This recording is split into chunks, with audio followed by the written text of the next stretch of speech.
자, 오늘 우리 시대를 위기의 시대다 이렇게 얘기합니다. 코로나 팬데믹으로 또 위기가 사회 전반 모든 영역의 위기가 느껴집니다. 그러나 그 어떤 것보다도 가장 기초 근간이 되는 것은 가정이 아닌가. 가정의 위기를 우리는 맞고 있습니다. 가정에 관련된 이 수치들은 절망적인 수치들이 많습니다. 다 언급하지 않아도 우리가 잘 알고 있습니다. 그럼에도 우리는 반복적으로 계속 우리가 해야 될 것은 성경적 원리를 확인해야 합니다. 성경이 뭐라고 말씀하는가. 소위 말하면 가정에 대한 오리지널, 원본을 찾아야 되는 거죠. 요즘 사람들이 결혼을 하지만 결혼이 무엇인지 알고 결혼하는가 질문하면 쉽게 대답하지 못할 것입니다.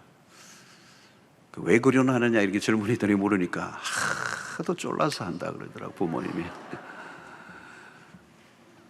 설계도 없이 집을 지을 수가 있겠습니까? 설계도가 없이. 설계 도면이 없으면 집을 못 짓습니다. 지을 수는 있겠죠. 그런데 무너집니다. 마치 그것이 뭐냐면 행복이 무엇인지 모르고 행복을 추구하는 것 같습니다. 행복을 추구하는데 행복이 과연 뭐냐는 거죠. 쉬운 대답이 아닙니다. 자, 우리는 오늘 신자들마저도 전통적 그리고 세속적 결혼관의 영향을 받고 있습니다. 소위 말하면 결혼관이 왜곡되어 있다는 겁니다. 잘못된 도면을 가지고 집을 짓고 있는 것과 같은 거죠. 여러분, 결혼의 원본은 바로 하나님으로부터 왔습니다. 특별히 창세기, 인류의 최초에 하나님이 제정하셨습니다. 인간이 만든 문화의 산물이 아닙니다. 결혼은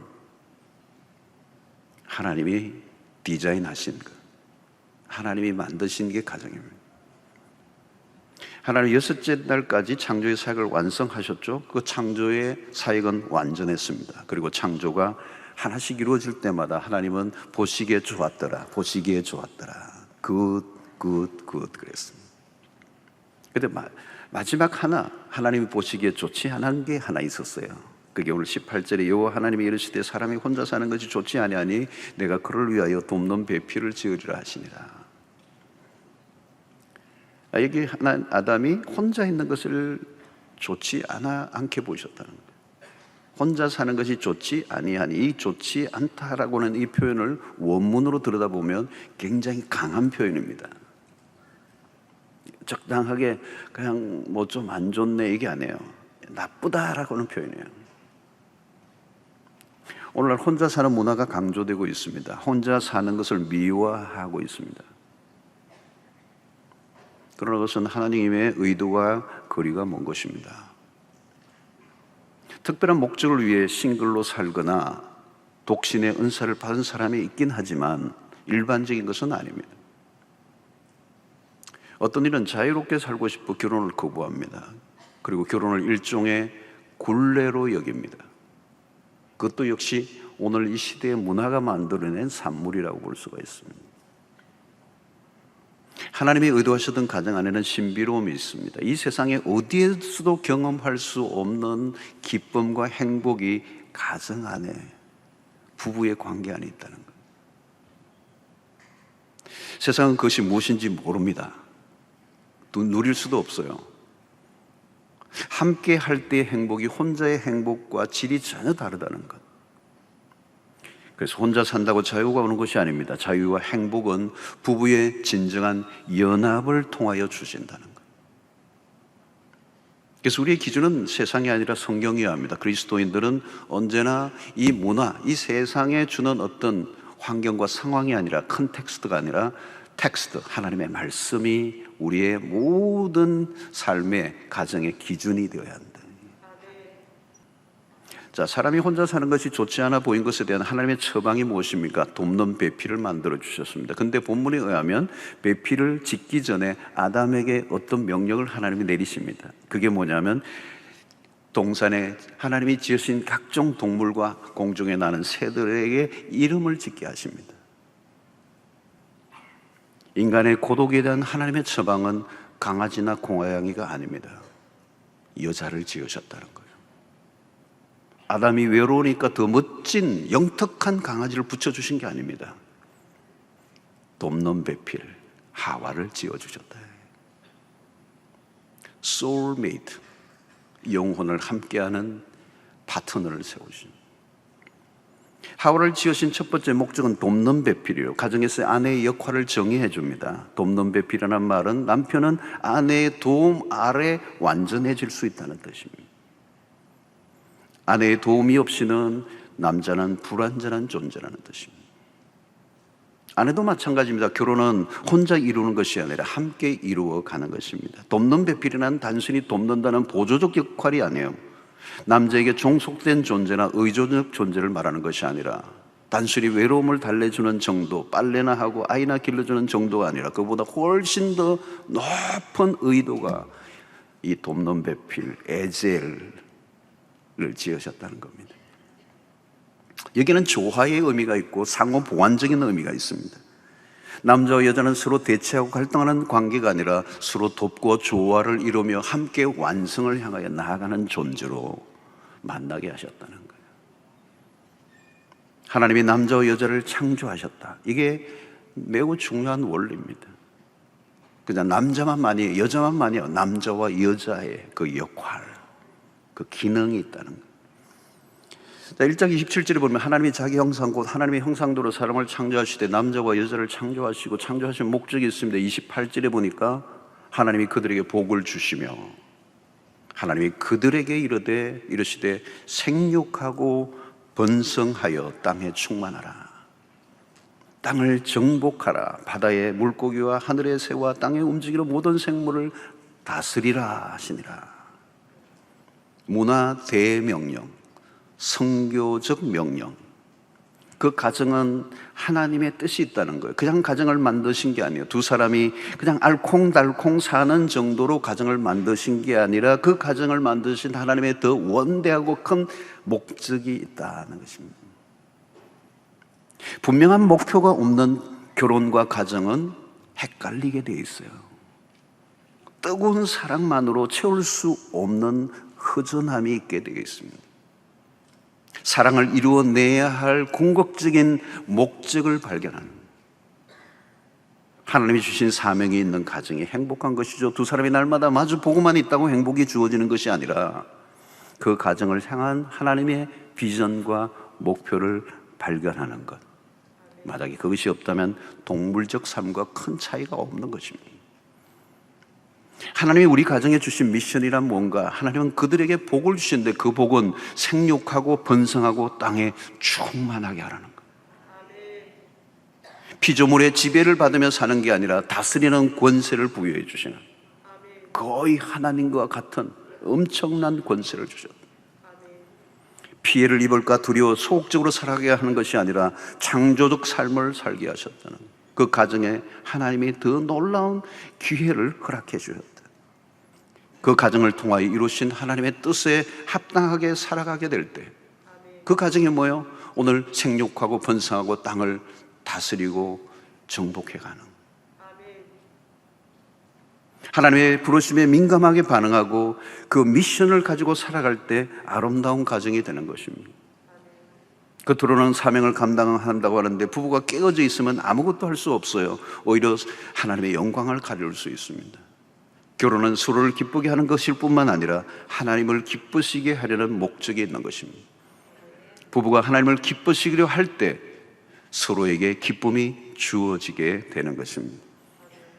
결혼관계 안에서 성숙함에 이를 때 그 가정을 통하여 할 일이 많아집니다. 생육하고 번성하는 것. 특별히 오늘 우리가 사도행전의 역사를 통해서 예루살렘과 온 유대와 사마리아 땅끝까지 복음을 전하는 이 선교적 사명뿐만 아니라 또 우리 자녀들에게 믿음을 개성시켜주는 작업들. 오늘 어버이 주일인데요, 참 우리의 어버들이 해야 될 가장 중요한 미션이 뭐냐? 우리의 가지고 있는 믿음을 다음 세대에게 전승해 주는 것. 우리가 받은 구원을 우리의 자녀들이 구원을 받게 하는 것. 그것이 생육하고 번성하는, 단순히 생물학적 번성이 아니라, 그것만으로 끝나는 게 아니라 영적인 번성을 해야 된다는 것. 사랑하는 성도 여러분, 오늘 생육하고 번성하고 이 땅을 다스리는 이 창조, 이 명령, 그것이 오늘 신약시대 그리스도인들에게는 이제는 땅끝까지 복음을 전할 뿐만 아니라 우리의 다음 세대들에게 믿음을 계승해 주는 이 일을 하나님이 우리에게 주시고 우리에게 주신 이 믿음의 복이 다음 세대에게도 전성되는 것이 되어야 된다. 여러분들의 가정에 그 복이 임하게 되기를 축원합니다. 우리가 가정에 하나님을 기쁘시게 하기 위해서 살아가게 될 때, 하나님이 우리에게 주신 그 미션을 붙잡고 우리의 가정에 달려갈 때 행복은 덤으로 찾아올 줄로 믿습니다. 자, 가정에서 매우 중요한 것은 하나됨이죠. 24절에 보니까 남자가 그 부모를 떠나 그 아내와 연합하여 둘이 한 몸을 이룰지로다. 결혼이란 완전한 연합이에요. 부부가 둘이 아니라 하나가 되는 것입니다. 특히 하나됨의 결합은 하나님에 의해서 이루어지는 것입니다. 인류 최초의 중매는 하나님이 하셨습니다. 최초의 중매쟁이 하나님이시죠. 최초의 주례도 하나님이 하셨어요. 22절을 보면 여호와 하나님이 아담에게서 취하신 그 갈빗대로 여자를 만드시고 그를 아담에게로 이끌어 오시니 그랬어요. 하나님께서 여자를 만드시고 그를 아담에게로 이끌어 오셨다는 거예요. 가정을 이루게 하신 분은 오직 하나님이십니다. 둘이 좋아 결혼하는 게 아니에요. 하나님이 주도하셨습니다. 내가 찾아 만나는 게 아니라 하나님이 이끌어 드리는 사람을 내가 만나는 거죠. 이 결혼의 출발이 너무나도 중요합니다. 둘만의 애정으로 결혼하면 위험해요. 그 둘을 만나게 하신 하나님의 역할이 중요하다. 하나님이 이끌어 들이신 사람, 다시 말하면 결혼은 하나님의 섭리 아래서 이루어져야 된다. 중요한 것은 결혼은 본래 연약한 두 남녀의 결합입니다. 완전체로 만난 게 아니에요. 부부란 세월이 가면서 조금씩 알아가고 배워가는 관계입니다. 온전한 사람이 만났다가 문제될 것이 하나도 없습니다. 온전한 사람이 이 세상에 어디에 있습니까? 연약함으로 시작해서 완성으로 가는 것이 결혼이다. 상대의 연약을 내가 끌어안아주고 보완해 주라고 만나게 하셨습니다. 서로에게 있는 약점을 내치면 안 되고 끌어안아야 한다는 것. 때로는 싸울 수도 있습니다. 어찌 안 싸우고 살 수가 있으며, 그러나 살아가면서 싸움의 횟수가 조금씩 줄어들고, 싸워도 가볍게 싸우고, 또 싸웠다 할지라도 빨리 화해하는 법을 익혀가는 것. 어떻게 가능하죠? 십자가가 답입니다. 하나님과 원수 관계되었던 우리를 십자가로 화해케 하셨습니다. 때로는 사랑하기 어려울 정도의 사람을 사랑하는 것, 그게 십자가이죠. 고비를 십자가로 처리하며 넘어가야 합니다. 어느 순간부터 배우자의 실수에 대해서 조금씩 둔감해지기 시작해요. 하루아침에 한 몸이 되는 것이 아니라 시간이 필요하다는 겁니다. 하나님은 부부관계 안에서의 만족을 얻게 하시는 것이죠.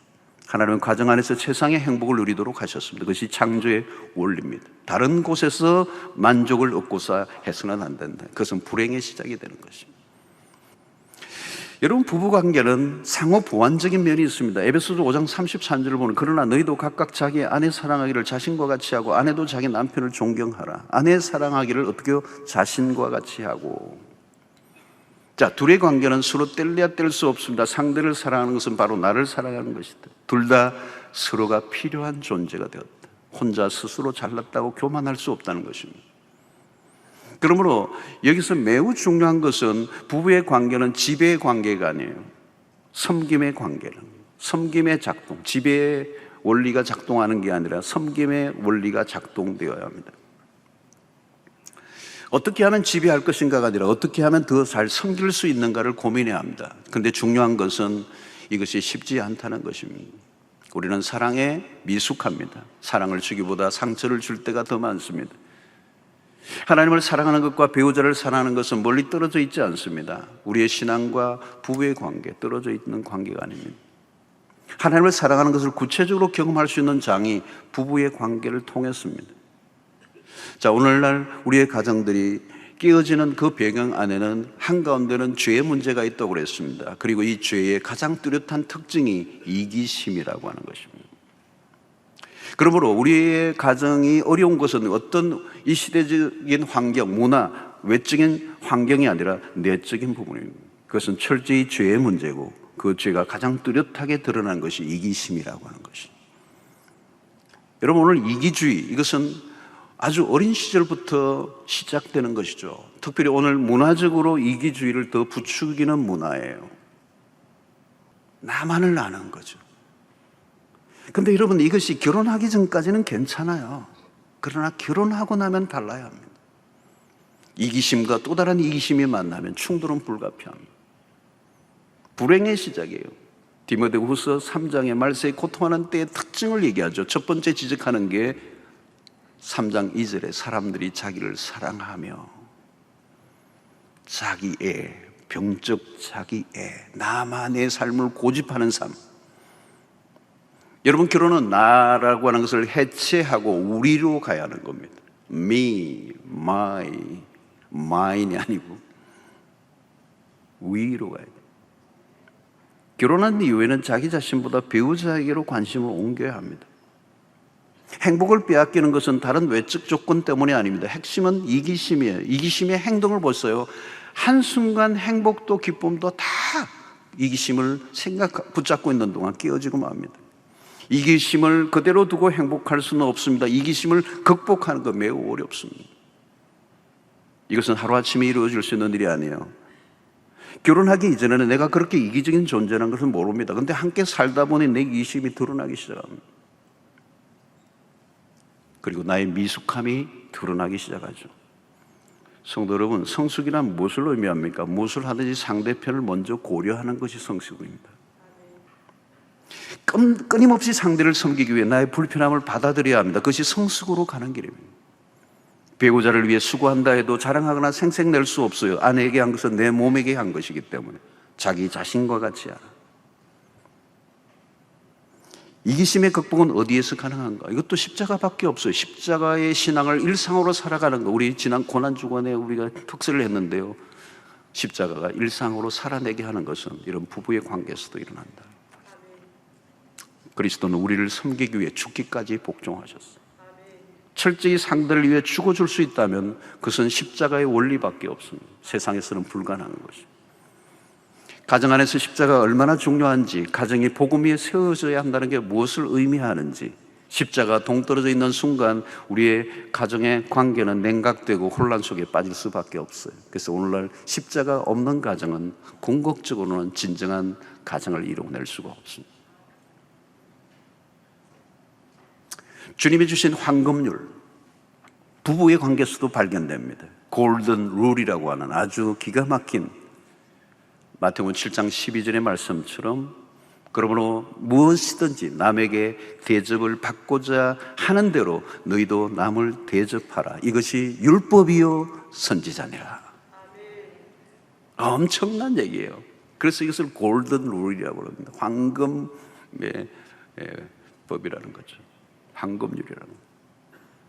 그러니까 이 말은 뭘까요? 배우자가 나를 위해 해주었으면 하는 그 마음을 가지고 그대로 상대에게 하라는 거예요. 요구하지 말고 그 생각이 들면 상대도 그 생각을 하고 있기 때문에 동일하게 해주라는 거예요. 내가 원하는 것이 아니라 상대가 원하는 것을 따라갈 줄 아는 것, 그것이 성숙이죠. 상대에 대한 배려. 우리는 이제 우리 자신을 기쁘게 하기 위해 존재하는 사람이 아니에요. 상대의 기쁨이 나의 기쁨이 되는 것. 서로의 필요에 민감하게 반응해야 합니다. 서로의 필요를 충족시켜주고 상호 보완적이어야 합니다. 중요한 것은 서로의 차이를 이해하고 인정하고 용납하는 것. 다르다는 것을 이해하고 받아들여주는 것. 여러분, 남자가 남자다운 것은 결국 아내의 필요를 채워주는 것으로 나타나야 하고, 여자의 여자다움은 여자로서의 역할을 통해 남편의 필요를 채워주는 것이어야 됩니다. 그때 여자는 여자다워지고 남자는 남자다워지는, 요즘 젠더의 갈등이 많은데 사실은 성경에 답이 있어요. 여러분, 신앙이 좋아져 간다는 것은 무엇을 의미합니까? 내 주변의 사람들을 더 존귀한 존재로 만들어주는 역할을 하는 것입니다. 나 잘난 맛에 사는 것이 아니라 나로 인해 아내가 남편이 더 아름답고 멋진 존재로 세워지게 하는 것. 부부가 된 이상 한 사람만 올라가고 한 사람만 내려가는 법은 없습니다. 아내로부터 남편으로부터 가장 존귀한 존재로 가치를 깨닫게 해주는 것이 부부의 서로의 역할이라는 것입니다. 얼마나 소중한 존재인가, 얼마나 가치 있는 존재인가. 가정 안에서 그 존재의 가치를 느끼게 할 때 삶의 의욕이 넘치게 되는 것입니다. 가장 존귀한 남편, 아내로 인정받을 때 그 가정 안에는 누구도 흔들 수 없는 큰 힘이 넘쳐나게 되는 것입니다. 사랑하는 성도 여러분, 그리스도 안에서 존귀한 가치를 발견해 주는 것, 누가 누구를 비교하는 것이 아니라 오직 그만이 가지고 있는 가치를 인정하고 세워주는 것, 그때 그 안에 있는 무한한 가능성의 꽃이 피어나게 하는 것이 부부의 서로의 역할인 줄로 믿습니다. 하나님은 그 가정 안에서 우리가 생각하고 경험하는 것보다 훨씬 더 크고 놀라운 비밀과 신비를 숨겨 놓으셨습니다. 그리스도인들은 이 흔들리며 고통하는 가정들 속에서 성경이 제시하는 가정이 어떤가를 세상에 증명해야 할 사명이 있어요. 오늘 세상은 진정한 가정이 무엇인지를 몰라요. 그리고 혼란한, 왜곡된 결혼 생활에 고통하는 사람들이 한두 명이 아닙니다. 그때 우리는 하나님이 디자인하신 이 가정, 그 가정 안에 감추어진 하나님의 축복과 그 선물들이 무엇인지를 우리의 부부의 관계를 통하여 증명해 줘야 할 사명이 우리에게 있다. 야, 가정이라는 게 저런 거구나. 부부의 관계가 저런 거구나. 십자가가 아니면 도무지 이해할 수 없는 하나님이 에덴에서 설계하셨던 그 축복된 가정, 그 가정 속에서 나오는 그 행복과 기쁨을 세상 사람들이 우리의 가정을 통하여 목말라하고 궁금해하고 물어오는 삶을 우리가 살아야 하는 것입니다. 하나님은 결혼을 통하여 우리를 성화에 이르게 하시고 하나님의 영광을 드러내기를 원하십니다. 그것은 우리의 힘만으로는 안 돼요. 순간순간 하나님의 도우심을 구해야 합니다. 끊임없이 기도해야 합니다. 그리고 가정이라는 집을 세워가는 것이죠. 그리고 그 가정의 기초는 건강한 부부관계. 그 기초를 단단히 할 때, 그 가정이 점점 완성을 향하여 나아갈 때 하나님은 우리 가정 안에서 더 많은 것을 누리게 하실 뿐만 아니라 그 건강한 가정에 하나님은 많은 것을 맡겨주신다는 것. 하나님의 뜻을 이루어갈 수 있도록.